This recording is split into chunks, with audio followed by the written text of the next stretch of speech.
Hi, Carlene. I just wanted to thank you for your thorough response, your discussion regarding the Kentucky Code of Ethics and comparing and contrasting it with the ACA Code of Ethics. I really appreciated how you started by talking about just the overall concept that informed consent is an ongoing part of the counseling process. I think that's a great reminder for all of us learning right now how to become professional counselors, that it's not a one and done, just like you said. So I thought that was really good. Thanks for that. And then I like the way that you compared and contrasted. And one thing you said was you couldn't find translators, the mention of translators in the Kentucky Code of Ethics.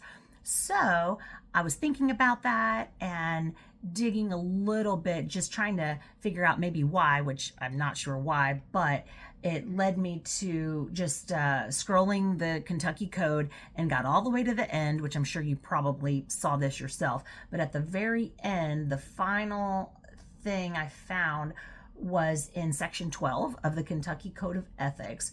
It states a professional counselor shall not engage in conduct or practice that is in contrary to recognized standards of ethics in the counseling profession.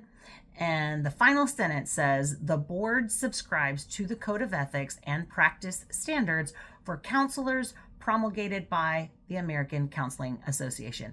So I assume that's probably what a lot of states do, is anything we didn't say, you need to make sure as a counselor you're following the ACA. So you had mentioned that the ACA Code of Ethics did mention translators. So I guess maybe that was Kentucky's way of covering that.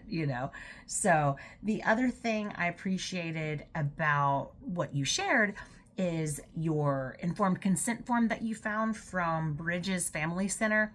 I agree. I thought that was a really thorough informed consent form.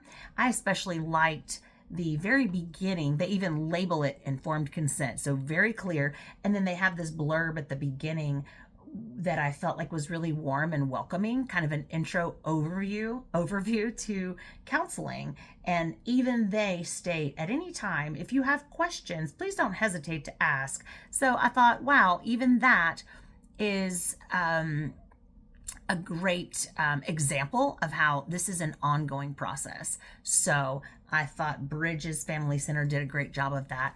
And again, I thought you did a great job, and I thank you very much for sharing your findings about the great state of Kentucky.